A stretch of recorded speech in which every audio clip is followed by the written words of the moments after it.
politics. We have an exciting episode coming up featuring Samantha Lakin, who I had the pleasure of going to the Fletcher School at Tufts University with, focusing on Rwanda and the arrest of Paul Rusesabagina, who's being held on terrorism charges. But first, I want to start with a couple different items in the news that have been talked about a lot lately and I think are really important, especially with regards to women. So first thing, Deb Haaland, and if you could put up that photo of Deb, Megan, that would be great. Deb Haaland was confirmed as our first Native American Secretary of the Interior. Now, this is really monumental because for a long time, the Interior Department was used specifically to oppress Indigenous and Native American people. So the fact that a Native American is going to be heading this department, it shows how much this administration cares about the Native Americans. Now, she was actually also one of the first Native American women to be elected to Congress in 2018. What I'm hoping to see is one of the issues in the Native American community are extremely high rates of sexual violence and very, very high rates of suicide. As many as 56% of Native American women have been sexually violated, and those numbers are usually low because people don't report, have been victims of sexual violence.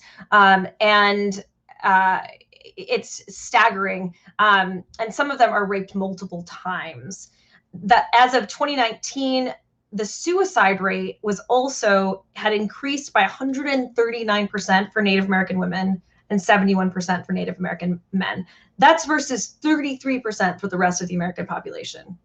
So we're looking at an increase that is, what is that, like 5 times more than the regular population within Native American women. So what is going on there? And it's something that we really need to take care of.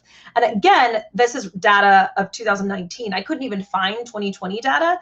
And one of the criticisms is that actually the Indigenous community has also been really, really hit hard by COVID because of lack of information, lack of running water, lack of healthcare resources. And they're being kept out of some of the US data on COVID, which is really interesting and also obviously politically motivated. So that's not even the data with COVID. And we know that suicide rates have gone up everywhere with COVID and the lockdowns. So I'm hoping that she is going to deal with that. And I also know that Deb Haaland is not going to ride a horse into work the first day, which the last Interior Secretary did. And I'm also hoping that she doesn't end up getting, I can't remember if he was fired or resigned. I think it was that he resigned because he was essentially corrupt and was doing all these things using taxpayer dollars in the wrong way. I remember meeting the former Secretary of the Interior, and I asked him what he was doing to help women on Native American reservations. And I said, really, really high rates of sexual violence, human trafficking. And he said, oh, we just had a commission that was, a bunch of people, we all met together, and don't worry, Ivanka was in charge of it. I kind of wanted to die, as if Ivanka was now the expert on human rights, Native American lands, and human trafficking. It was appalling and shocking, and he should not have been there in the first place. So really, really happy to see Deb Haaland. Congratulations. Meg, can you put up those graphs, please? So the murder of 8 people in Georgia has left the country aghast, the majority of those women, and Asian women at that. So, the country's been in an uproar because it's this weird mix of misogyny, xenophobia, and the hate aspect of it. So one of the things that I wanted to show you is it also exemplified how much rates have gone up of assaults against Asian Americans in the last year. And so if you look at that graph, you can also see that in general, the American population doesn't trust Asian Americans.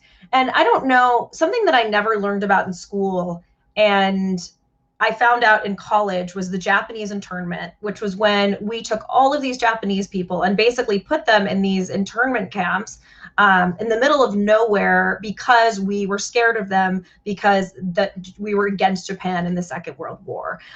Much, much later on, it was just shown how unbelievably unconstitutional it was and how much there was still suffering happening from those people from those years in the internment. But it reminds me of this return to when there was anti-Japan sentiment in World War II.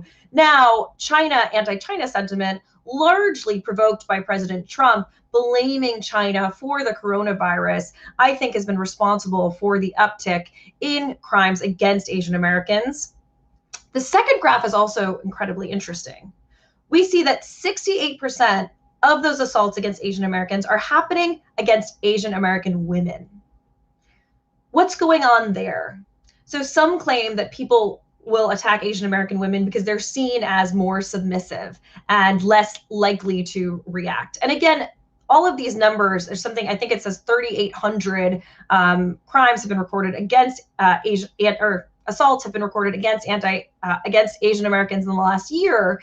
And that's an extreme underreport because many, many people won't report because of the language barrier, because they're embarrassed, because they're ashamed, because they don't want to, because they don't feel like it's worth, it's not serious enough of an assault to report. So those numbers are way under. But looking at the rates of against Asian American women, I think is really important to look at as we look at hate crimes against Asian Americans. And why is that happening? And knowing just, Asian American female friends, the lack of safety that they feel is really terrifying to go to New York because they're afraid they're going to be, someone's going to put a box cutter and slash their face. I mean, that's, again, like, this is America. Like, how is that happening here? That should not be happening here. We are a country of immigrants.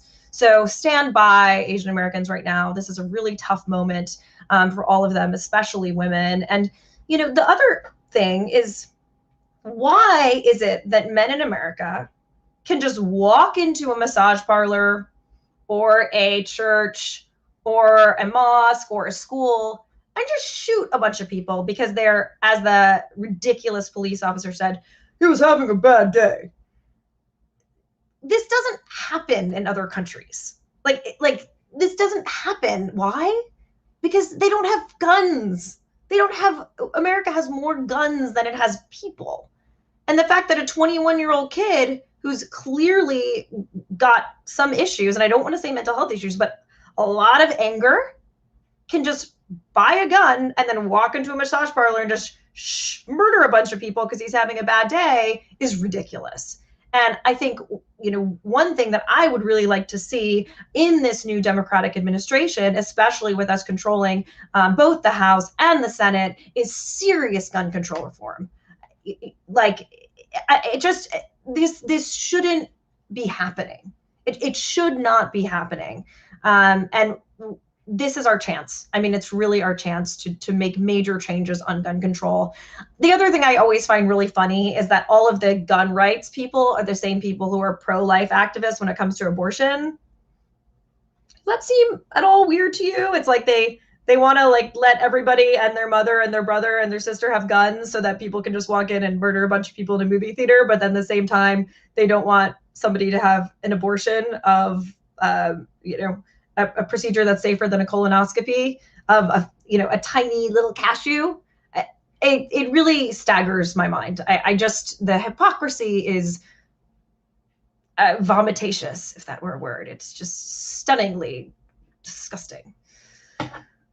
So we have chance, and we also need to look at the fact that, as usual, the shooter was white and male. So what's going on there with regards to toxic masculinity, with regards to anger, with regards to this kind of white entitlement complex? He also said something about having a sexual fetish, and he wanted to eliminate the source of that fetish. And that really reminded me of Elliot in California, who murdered the sorority girls and who posted a video of himself basically saying, I deserve sex. Like, they didn't like me. Why wasn't I getting any? Why didn't the girls like me? This sense of entitlement that he deserved to be able to have sex with these girls, and that if he didn't, he was then entitled to take their lives. That's really, really frightening and a phenomenon we need to look really deeply at. Moving on, if you could just put up that photo of the Burmese protesters, Meg. We talked about Burma a few weeks ago, and it was crazy because it was before the protests broke out. And at that point, Aung San Suu Kyi had just been arrested, and we were wondering what's going to happen. Are they going to protest? And at the time, my guest thought that they wouldn't, because she knew the military crackdown would be fierce, that the military would not care what they were viewed as in the rest of the world in terms of just gunning down civilians in plain sight who were peacefully protesting. Well, she was wrong about one thing. The people did protest and have been protesting in full force. But what she was right about is that the military indeed has had no qualms cracking down, and they are murdering people at point blank range. Doesn't matter how old they are, if they're 18, if they're 70. I mean, they are just killing people. Something interesting that happened last week was that a bunch of people had torched Chinese factories. And someone asked me, why did they torch Chinese factories? Well, it's because China is seen as being behind the Burmese military and behind the generals, and China has really done, with so much power that it has done nothing to stand up against the Burmese military that's perpetrating these human rights atrocities and murdering people in cold blood right now. I just don't understand how people like that can live with themselves. Going out and just murdering an 18-year-old because they want to keep power. I mean, don't you see that in your mind for the rest of your life? Like, how can you live with yourself and look at your children? It's crazy. So as of the last tally, 234 people have been killed by the military police. And again, this is an evolving situation. I'm going to continue to keep tabs on it, continue to try to bring in guests, because even though the international community, absent China, of course, have put in a lot of pressure against the military really isn't showing signs of backing down. So what is the resolution of Burma going to be? So Meg, if you could move into the slideshow on Rwanda, that would be great. Meg is my wonderful producer. Rwanda. So the topic of our show today, after me ranting about gun control, which, I can't, there's just so many mass shootings in America. It's ridiculous. We're going to be talking about Rwanda today. And I like to report on different parts of the world. And something that's grabbed international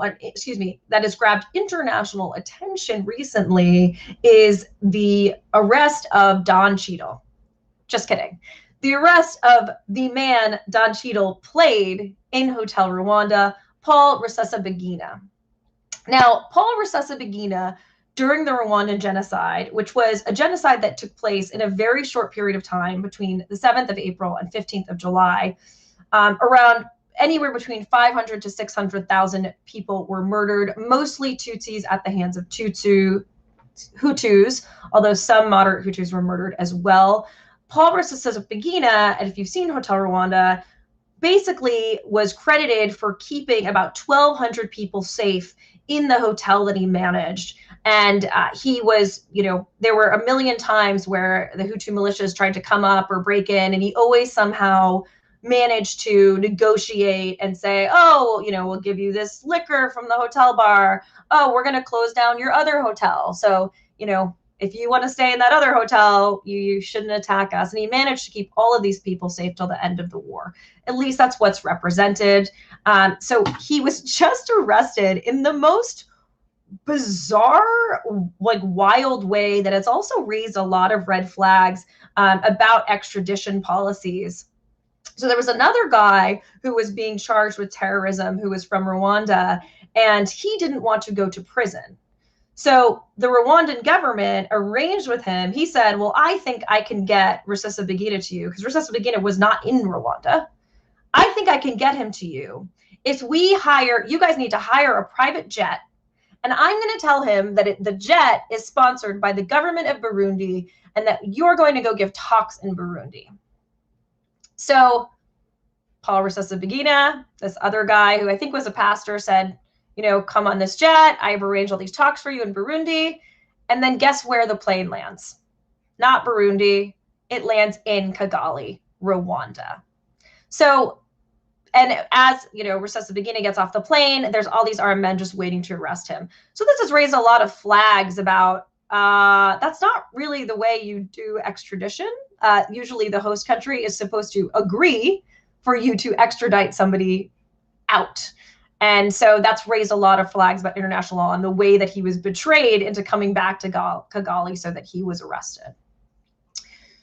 So in a second, I want to bring in my guest. So I'm just going to give a brief bio of my guest, Samantha Lakin, who I had the joy and pleasure of going to the Fletcher School with, although she was doing her PhD, so studied far longer and far harder than I did in my 2 years. Sam Lakin is an advanced doctoral candidate at the Strassler Center for Holocaust and Genocide Studies at Clark University and a former graduate research fellow at the Program on Negotiation at Harvard Law School. Lakin holds a Master of Arts in International Law and Diplomacy from the Fletcher School at Tufts. She was a Fulbright Scholar in Rwanda and in Switzerland.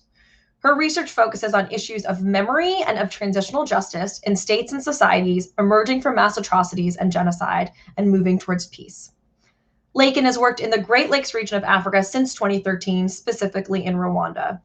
She founded the Department of Research, Policy, and Higher Education at Aegis Trust and the Kigali Genocide Memorial, has worked as a community consultant for the Ambassadors Fund for Cultural Preservation with the U.S. Embassy in Rwanda, and has been a team lead on research about gender and corruption in the DRC. Samantha also teaches students in MCI Concord, a medium security male prison, through the Emerson Prison Initiative. Basically, Samantha's not afraid of anything. And she also has a book that I didn't even know she had until I read her bio, because it was published in 2019, and I can't wait to read it. Her first book, it's called The Heroines of Vichy France, Rescuing French Jews During the Holocaust, was published in 2019. So Sam, welcome to the show. Thank you so much. It's wonderful to be here.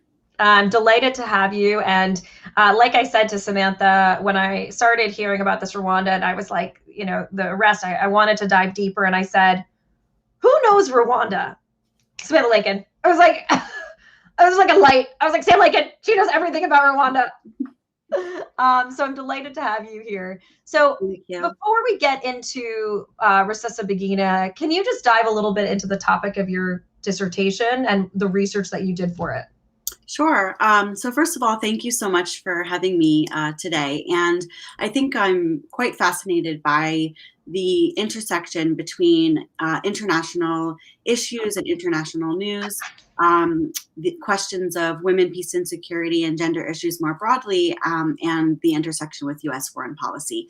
And so for me, it is quite a pleasure to be able to address this subject in a way that fits within the framework of my research and my doctoral dissertation, and also broader consulting and advising work on international justice, peace and security, human security in the Great Lakes region of Africa.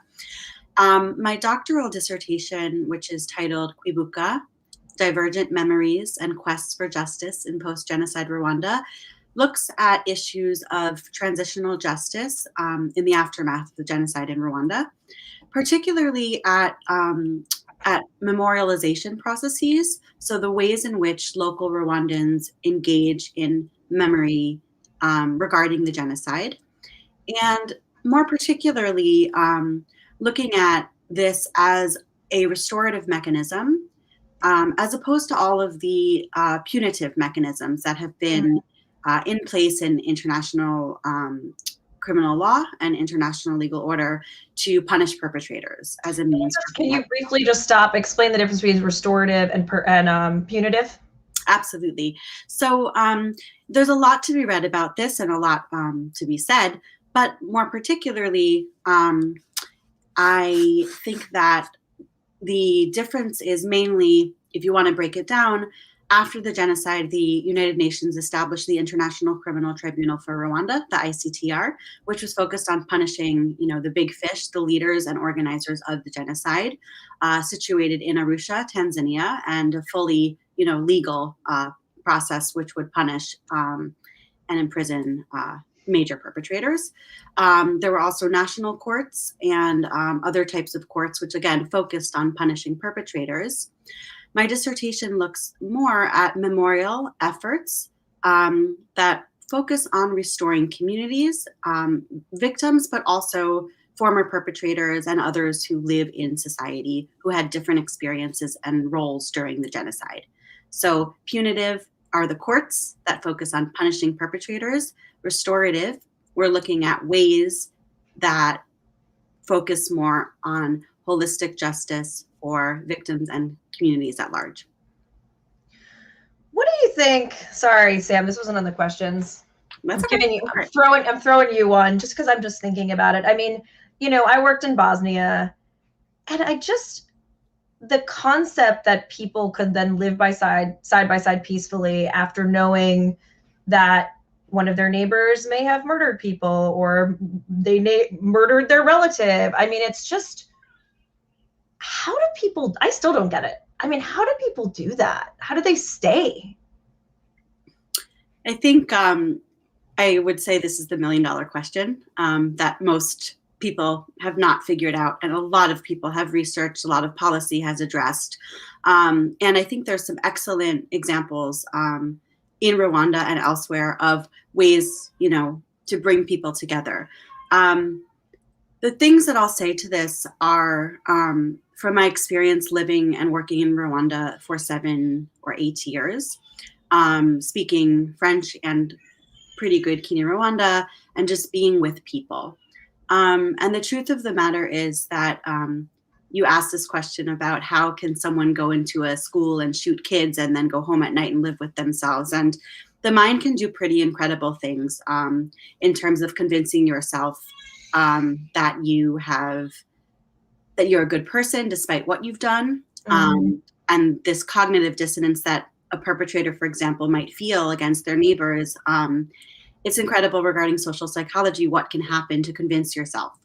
And so when speaking with both people who were in prison for perpetrating genocide and also with survivors, I think what's very important to note is that almost everybody acknowledges that the genocide was bad for across society, and nobody wants to go back to that place. Not a single person in Rwanda would prefer to be where they were in 1994 or in 1990 to where they are today.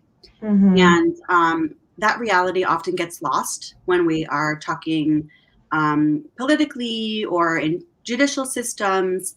But the truth is that regardless of challenges and issues, which all transitioning states face, that human desire to be better off than you were and to have a life for your children, nieces, nephews, and future generations better than you had is really there. And especially when you look at the difference between Rwanda and neighboring countries, people do know that regarding health, education, women's rights, they are faring better off. Thank you for answering that. So you also mentioned something interesting. You said that this is widely kind of known in that scholarship community, that there's no time period that marks the end of a transition in a post-atrocity society. So that's pretty upsetting. Can you dive a little bit deeper? What does that mean? Sure. I think the most important thing to recognize is that there's no fixed time period. Oftentimes people say, we had this case at the 25th commemoration of the genocide in Rwanda. People said to survivors, I don't understand, why aren't you over it? It's been 25 years. What do you want? What do you need?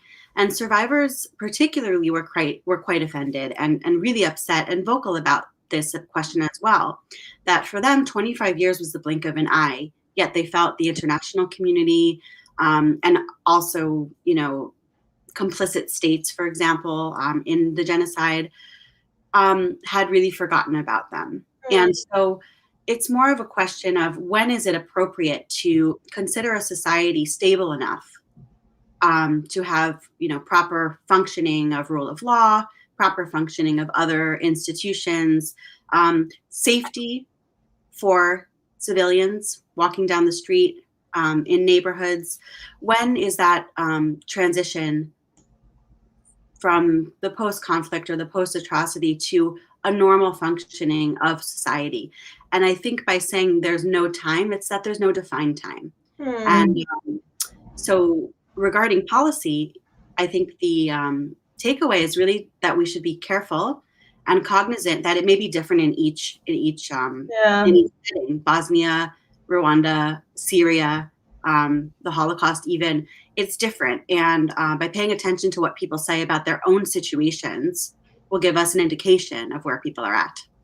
I remember in Professor Kimberly Tyden's class, or it might have been in Eileen Babbitt, this concept of intergenerational trauma that I thought was so interesting, that like, somebody who went through the Holocaust, they can kind of transmit that trauma to their daughter or son who wasn't in the Holocaust, but having experienced that, so that it lives on in such a deep way. What about from a policy perspective of saying, hey, we should probably intervene when there's a genocide happening because this will take a really long time to move on?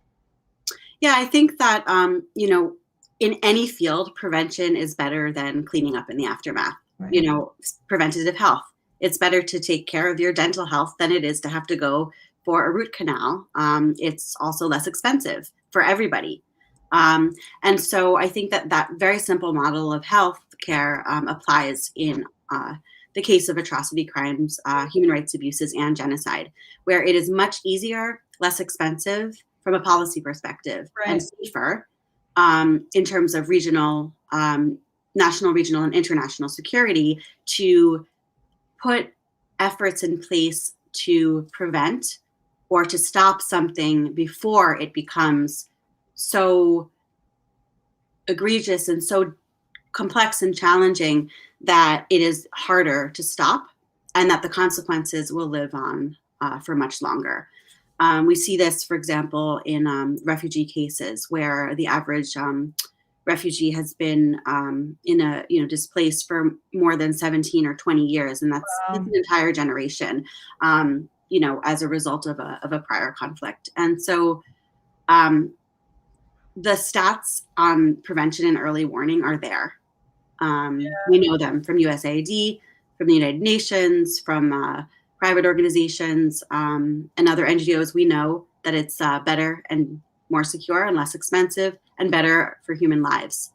It just has to come into the political I remember one of the reasons that they said that Clinton didn't intervene in Rwanda and in Bosnia, I mean, eventually we did something in Bosnia, was because of the botched, what happened in Somalia and Mogadishu. And so it was like, we totally botched this, and our soldiers were just dragged through the street dead, and it was on CNN.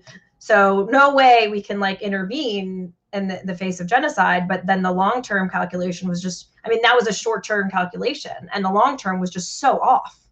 I also think, in addition to calculation regarding policy, it's risk. It's a risk analysis in many ways. We can look at the Ghanaian armed forces who were contributing to the United Nations peacekeeping mission in Rwanda, UNAMIR 1 and UNAMIR 2, prior to and during the genocide. And even when the force was reduced, Ghanaian soldiers stayed. I had the opportunity to interview General Henry Anyadoho, who was the deputy force commander of UNAMIR under Romeo Dallaire, and also the commander of the Ghanaian contingent. And Ghanaians felt very strongly, Ghanaian soldiers, that they should remain, that they should stay. And their government supported them, including the late President Rawlings. So a very different national calculation than in the US, where the calculation at that time was, we can't afford to see these American lives. We can't afford to put any more American lives in because of the backlash, and also is the risk worth it? And so the calculation at the time was no in the US, but yes in Ghana. So but that also has to, thinking about regionally, because didn't the Dutch just issue a formal apology to Rwanda? The Belgians for pulling out. I'm pretty sure, I'd have to double check, but I don't think it was for the for pulling out of the force. I think it was for their role in leading up to the genocide as a former colonial power in Rwanda. So wild. Okay, moving on. A lot of things that converge. Yeah, my actual questions, since those weren't even my questions. So let's talk about Paul. You know, when I first heard about this, I was just like, no, he's the hero. Like, no, this goes against everything I'm being told. Like, who is he? What is the deal? We love heroes, and we love to feel good from their stories.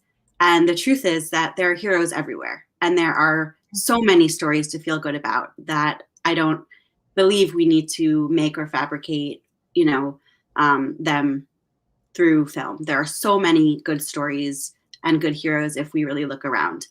And with the case of Paul Rusesabagina, he was, as you said in the introduction, a manager of the Hotel des Diplomates, a sister hotel to the Hotel Rwanda, or Hotel des Mille Collines, which is still operating in Kigali today.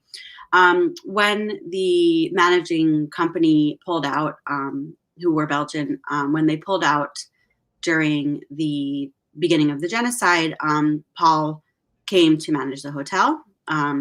And people came there to seek refuge. As you said, mostly Tutsi people who were targeted because of their identity for genocide, and some Hutu moderates who did not agree with the genocidal government and what was going on. And he's an interesting person. There's an excellent New York Times article that came out, I think, last week, that goes a little bit into his background as someone who had mixed parents, one Hutu and one Tutsi. He was married to a Tutsi woman. So someone who does not give us the picture of a hardliner at all in 1994. There are questions around the ways in which he managed and engaged in the hotel in 1994. And they're mixed stories. Some people say that they had to pay in order to stay there. Mm-hmm. Some people say, oh, Paul would never have taken money. Some people recount that he did, as you said, stave off Interahamwe and other militia by inviting them in, giving them, champagne, Coca-Cola, whatever it was to push them off. And in the end, those people were saved. And also another aspect was that this particular hotel was used as a negotiation for Hutu rebel hostages. Mm. So there's a bit more going on than we might see that meets the eye. And interestingly, the questions today of his arrest have very little to do with what and who he was during the genocide and what happened. So most analysts, and I am not an expert in Rwandan politics. I work mostly on African history and community justice, but you can see that he's arrested on 9 charges, particularly looking at his criticism of the Rwandan Patriotic Front led by President Kagame, and also potential funding, sending arms to opposition groups, armed opposition groups who exist in the fringes around Rwanda, and also inciting divisionism and violence. So what are those legitimate charges? I mean, what's your opinion? So I think that, we'll see in the legal case how obviously the defense and the prosecution go about this. His arrest is in an uptick of arrests around these questions of divisionism, questions of inciting violence. And my view is that for any state or society transitioning from what Rwanda experienced, a genocide, legally and socially defined against Tutsi people, where close to 1 million people died across the board. whether they were Tutsi individuals targeted for genocide, whether they were Hutu individuals who were helping, whether they were politicians who opposed the particularly hardliner and genocidal regime, whether they were people who were killed during movement, because at the same time as the genocide, there was also a civil war happening. They're not the same. And there's a lot of theory written about the difference between war and genocide. Most genocides do take place during the time of war. And so a lot of people died, and there was an incredible amount of suffering and destruction in the country. And again, any country emerging from that kind of violence is going to face very difficult challenges, as Rwanda has faced, particularly in terms of securing, as I said, physical safety for individuals, making sure there are not revenge killings in the immediate aftermath of genocide on both sides, making sure people don't want to continue after they feel they had lost their cause, making sure that there are not cycles of hate or grievance continuing in a way that manifests in violence. So Rwanda's invested a lot in peace education, for example, in the schools. And so the point being that I don't know particularly his involvement with these rebel groups. I don't know that because I'm not on the case. I'm not able to see, the evidence, etc. But his arrest, I think, is symbolic of broader issues for states and societies transitioning from atrocity, crimes, and genocide to peace, which is this balance or this question of how do we provide security, how do we provide development for people, and also at what cost. Rwanda is a small country. They're able to do a lot of things that larger countries would not be able to do because of the physical geography, because of the professionalized police who are quite good at what they do, and also have established pretty good rule of law.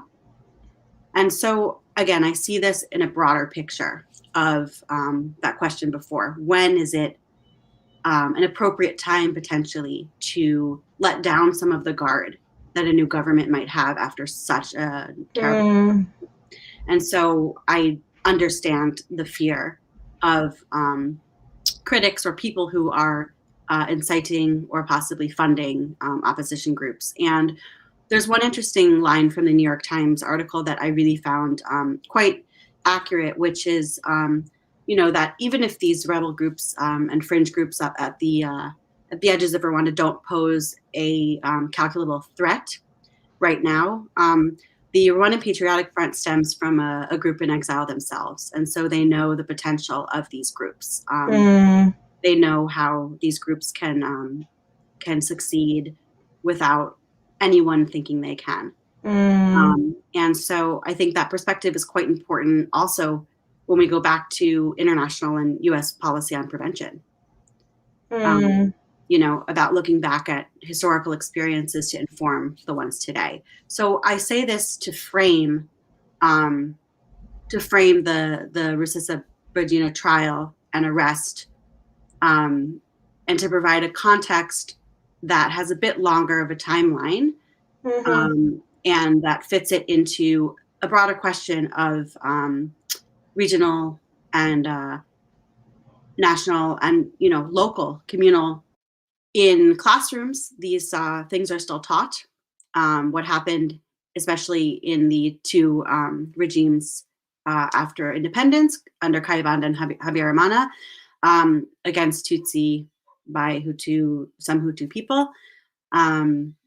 It's taught as history, and I think the verdict's still out on how it will be in the long run. I think in the youth generation, the younger generation, we see a lot more solidarity and a lot more community building without forgetting what happened in the past. And so I think it's been a good start to eliminate future grievance and to try and bring people back together. But I think the policy has to be quite cautious to be able to acknowledge what people suffered in the past because of those identities. So erasing is not the word I would exactly use.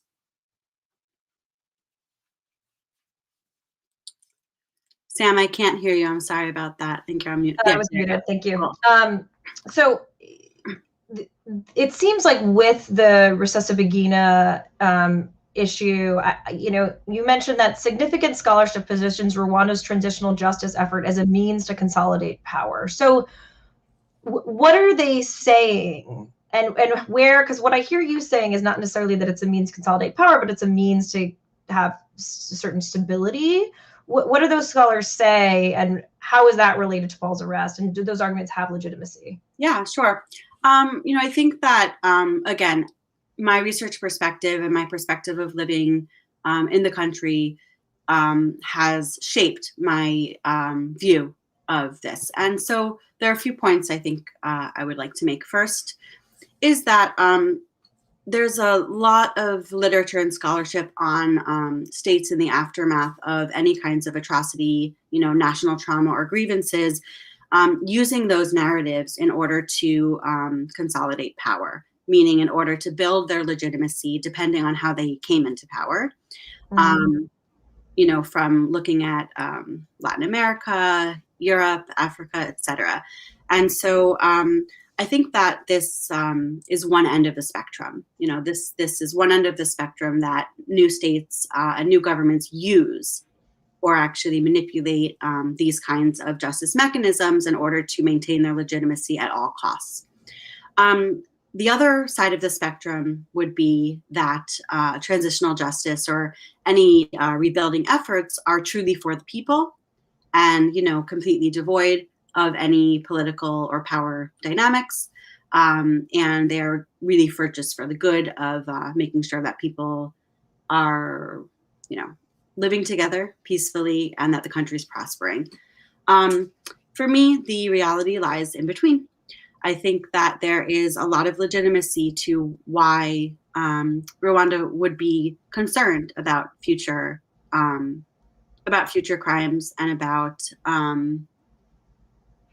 people who are, against the government, particularly the claims that are made against Rusesabagina, which are, funding militia groups, funding arms purchases, etc., which is scary for people. And so I see elements of that. And I don't know how offset it is, let's say, for this argument of we want to provide security, etc. So I always think about this example. Let's say you have a lot of police around and everybody's safe. And you say, see, we're very safe because we have all these police. And then people complain, you have so many police. Why do we need so many police? And so you reduce the police and something happens, maybe a terrorist attack at a bus station or something like that. People say, see, we needed the security arms. We're not that far off from genocide. There are still issues. So where's that balance to say, okay, we've come far enough that we don't need to be like hyper vigilant kind of. Exactly. Mm-hmm. So, that for me has always kind of sat in my mind as a question about Rwanda. I have no doubt that government cares a lot about its people. And Rwandans are particularly resilient in all ways. But when I think about this question, I really pull myself back, as I said, from the political claims. A lot of Rwanda scholarship has become very focused, hyper-focused, especially around politics, around the president, and around political parties. I think at the expense of people, in some ways, of Rwandan people. And so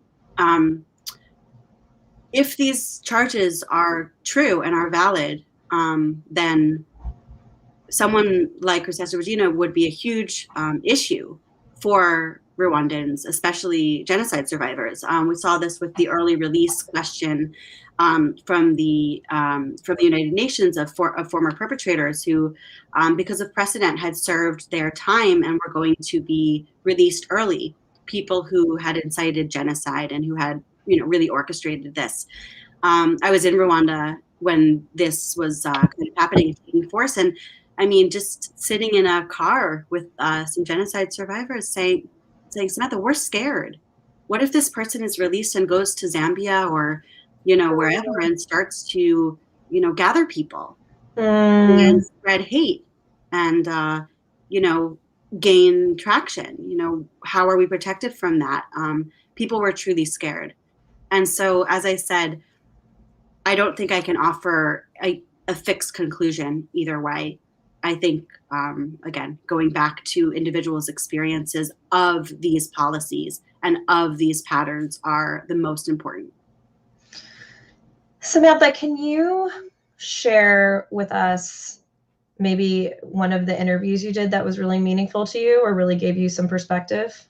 Yeah, sure. I'm actually going to bring it back to interviews with women, because I think that the interviews I've done with women have particularly shown the incredible ways that women filled in gaps, and the things that they did during the genocide and also since the genocide, without being asked, without having to think twice.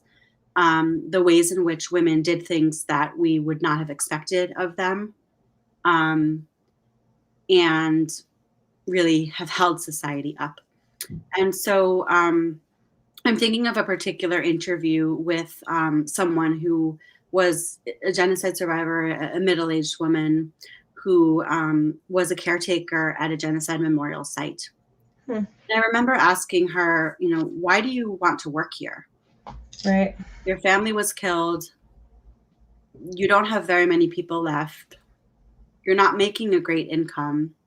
You're still in the place where these crimes happened to you, meaning there are reminders Right, daily, of course. and also neighbors. Yet she goes to the site, and she cleans. Mm. Um, and I said, you know, why? Why are you doing this? And she said that a major thing was she didn't have any place to remember because she didn't know where her family members' bodies were, and so she Mm. wasn't able to bury them. And she didn't have financial means to kind of do these commemorative visits every year, you know, on the anniversary of death. She wasn't even sure exactly when or where people died. And so she felt that caring for the site was her way of restoring herself, Mm. even though it was hard, and her Mm. way of taking care of the people the way that she imagined someone might be taking care of her loved ones.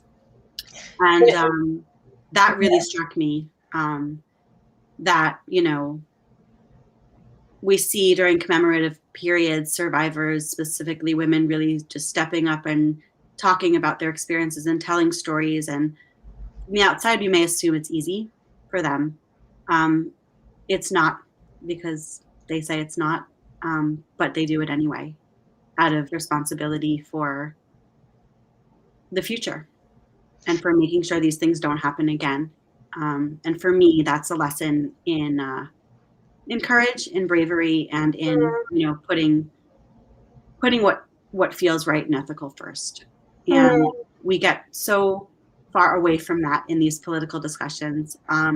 I'll just add that I had the very distinct pleasure, as a Fulbright scholar in Rwanda, to work very closely with our current U.S. ambassador to Rwanda, Peter Vrooman, who, as an ambassador, is an excellent example of someone who is very engaged in community and interested in listening to people's experiences and perspectives. Mm. And I think that has made him an excellent ambassador for U.S. foreign policy, because behind the scenes, he's always thinking, researching, and getting as much information as he can. Of course, being an ambassador is a lot of work and challenging, and so we got to get that info quick and know who you trust to give it and provide it to you. But I've seen the way he interacts with Rwandans, all Rwandans, include from government all the way to, you know, children, and I think that he's a good example of bridging that care for people with representing U.S. foreign policy. So, obnoxious journalist question that you might not answer, but what what is, when you work closely with, like, what are the big things the big questions in his head that he struggled with in his tenure as ambassador, if you can tell us that? Yeah, I mean, I will say this is not only the ambassador, but many people have one big question, which I will not answer, has been about the naming of the genocide and the changes going from 1994 genocide in Rwanda to the official name, which is 1994 genocide perpetrated against the Tutsi. In the UN definition, also recognizing in which other, people were lost. Particularly, as you said, moderate Hutu doesn't mean very much to me. People who were against the genocidal regime who were not targeted. They were not targeted for their Tutsi identity, but they also did not participate. Mm-hmm. And so, they were Hutu or Twa, but they did not participate. And so for me, the naming question, and I think for the ambassador and many other people in foreign policy, this naming question is really important. Going back to the women issue, one thing we talked about before this interview was women who serve as witnesses. What does it look like for their protection? And what does that mean for trying crimes of sexual violence and rape in transitioning states? How do they know they're not going to get reprisal for saying this person raped me? I think that's a great question. And I think it's a great place to end, because there are wonderful examples of this dynamic in Rwanda, but it's not Rwanda specific at all. And it goes back, I think, to what you said about, Native American women, reporting crimes of sexual violence, feeling that their experiences are validated, feeling that it's worth it to go through a process with police or with investigators that they may have a chance of winning, of being believed.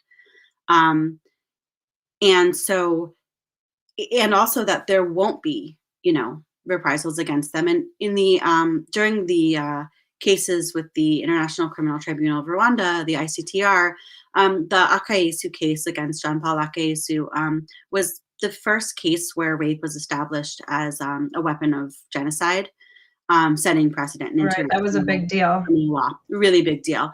And so the women who, particularly 4 women who testified in Arusha, Tanzania, at the court against Jean Paul Akayesu, had very long journeys regarding being witnesses, and did face reprisals in their home communities. And these are not only Tutsi women, they're also Hutu women who... what kind of reprisals are we talking about? In one case, a husband was killed because of the wife testifying. Other than that, general threats, threats of violence, threats, death threats, things like that. And so it doesn't send a good message that, international criminal law cares about women's experiences when this happens. Mm-hmm. When people, especially women, put themselves in a potentially risky personal situation for the greater good. Right. To try someone who raped more than 50, 100 women, in the basement of a local, government building during the genocide. And so, again, related to U.S. foreign policy or any foreign policy, in communities which are particularly close, which are particularly closed, like Native American communities in the U.S. I have a number of friends who served in Teach for America with Native American communities, and they describe it, as a pretty close community without much access. And there are all different kinds of systemic reasons for that.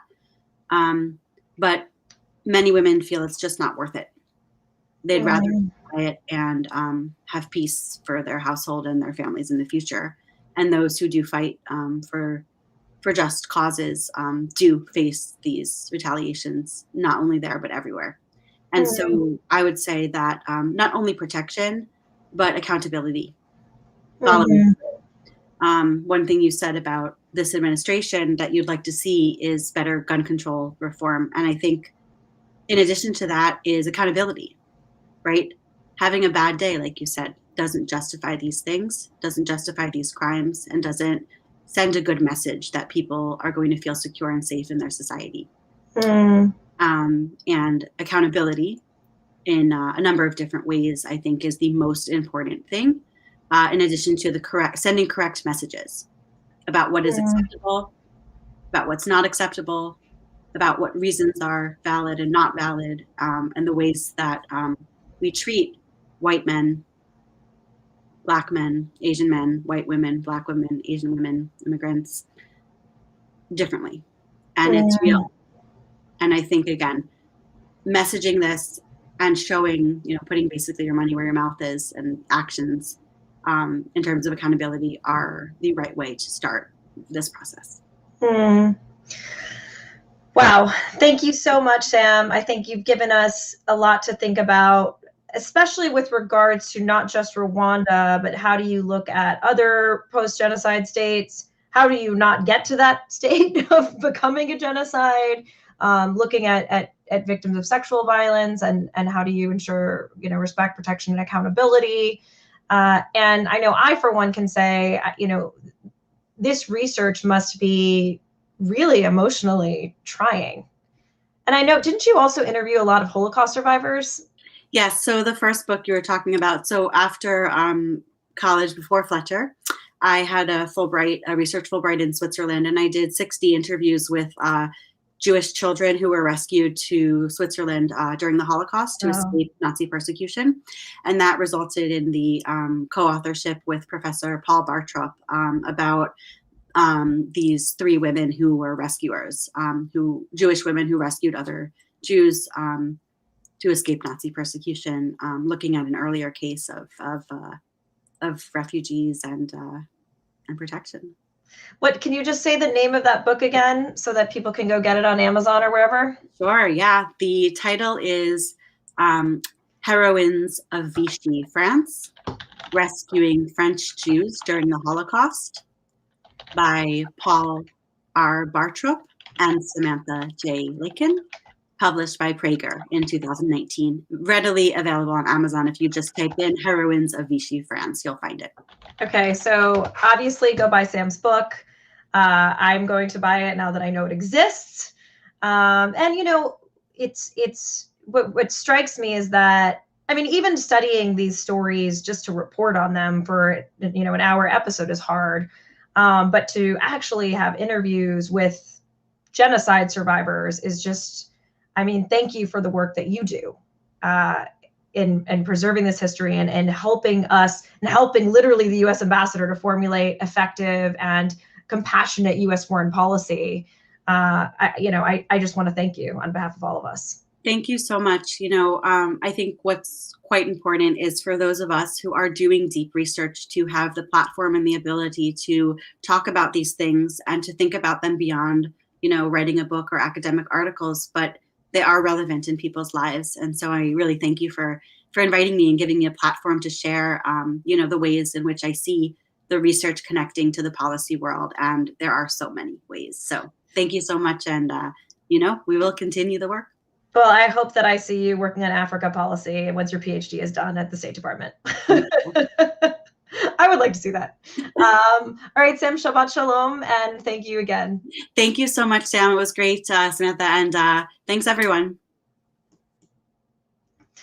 So that was Samantha Lakin, who is a doctoral candidate and a political advisor, and she has done a tremendous amount of research in Rwanda, interviewing victims of the genocide and even some of the perpetrators. Incredibly amazing women, so many things that we have to take for U.S. foreign policy, and just looking at the resilience of people to stay in a place where they had a genocide, the resilience of the woman who swept the floors of the memorial site, the resilience of researchers like Samantha who go in and do those hard interviews and hear those harrowing, can't sleep at night stories, and turn those into policy suggestions and recommendations for policymakers out there and development practitioners to put those into use in the world. Just incredibly resilient people and resilient women. So that's it for today for Samantha Politics. I want to thank Stream Inspectors, who are the amazing producers and sponsors of the show. They always do an amazing job and create amazing graphics, so you don't just have to stare at me the entire time.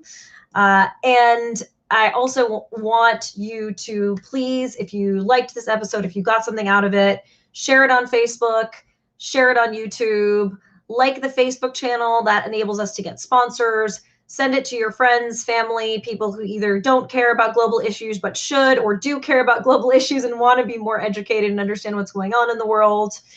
Order Sam's book, The Heroines of Vichy France. And we will see you next week on Samantha Politics. Take care, everyone. Bye-bye.